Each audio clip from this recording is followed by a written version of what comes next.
Hi అండి, welcome to one more mini vlog. Dasara సెలవులు అయిపోయాక హైదరాబాద్లో ఉన్న క్వార్టర్స్కి వచ్చేసాము. అయ్యి బాబే, రూమ్స్ ఎలా తయారయ్యాయంటే అస్సలు చూడలేకపోయాము. కనీసం రూమ్స్ క్లీన్ చేయడానికి 5 రోజులు టైం పడుతుందండి. క్వార్టర్స్కి వచ్చాక మామూలుగా క్లీన్ చేసేసాను. డీప్ క్లీనింగ్ మా బావ ఇంట్లో ఉండేటప్పుడు ఎందుకు చేయడమని మా బావ డ్యూటీకి వెళ్ళాక నేను ఒకదాన్నే క్లీన్ చేశాను. ముందు దీపావళి పండగ కూడా వస్తుంది. ఈ పండగ మాకు లేకపోయినా క్లీనింగ్ చేసుకొని పండగనైతే సెలబ్రేట్ చేసుకుంటాము. అదేంటి దీపావళి పండగ లేకపోయినా దీపావళి ఎందుకు చేసుకుంటారు అని మీకు ఒక డౌట్ రావచ్చు. మీ డౌట్ క్లియర్ చేయడానికి లాంగ్ వీడియో లింక్ పైన క్లిక్ చేసి చూసేయండి.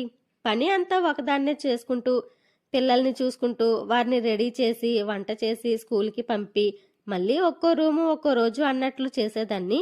మధ్య మధ్యలో అయితే నీరసం వచ్చేసిది. మా బావ లేకుండా నేను ఒక్కదాన్నే క్వార్టర్స్ క్లీనింగ్ ఎలా చేసుకున్నానో, క్వార్టర్స్ని ఎలా అందంగా సర్దుకున్నానో చూసేయండి.